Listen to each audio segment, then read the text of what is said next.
presented at length after my intervention, but here including events. Well, clearly at the Institute for Economics and Peace, we have analyzed and we've seen that there is a strong correlation between violence and conflict, but there is also a very strong correlation between ecological degradation and the use of violence or the fact that there is conflict. So there you see almost a triple approach with ecological degradation, conflict, and the use of tactics and procedures related to terrorism in those conflicts. So clearly a strong correlation. Thank you so much. How would you assess counter-terrorism operations in the North African region, especially in Morocco?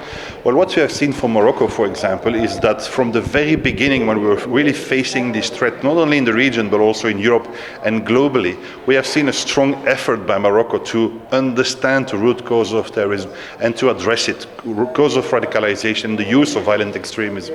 This has been done here in Morocco, but also in the region and at the global scale. We see a strong involvement of the Moroccan government in international organizations dealing with counterterrorism. Now, in your presentation, you've mentioned that countries that are more vulnerable to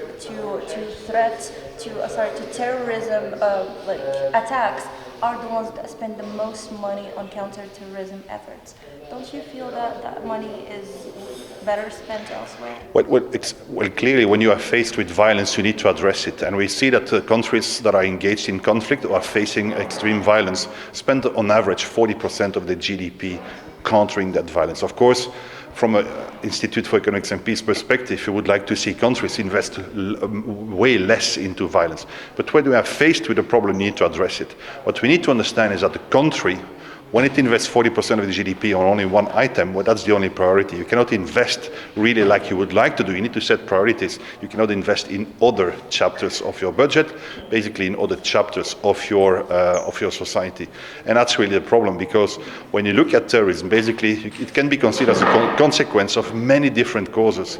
And if you can only spend your money on consequences, we're never going to really solve the problem. So it's time to reinvest and to start investing, addressing the root cause of terrorism and addressing the key problems that are leading to the use of violence. Thank you so much, sir, for your time. A pleasure.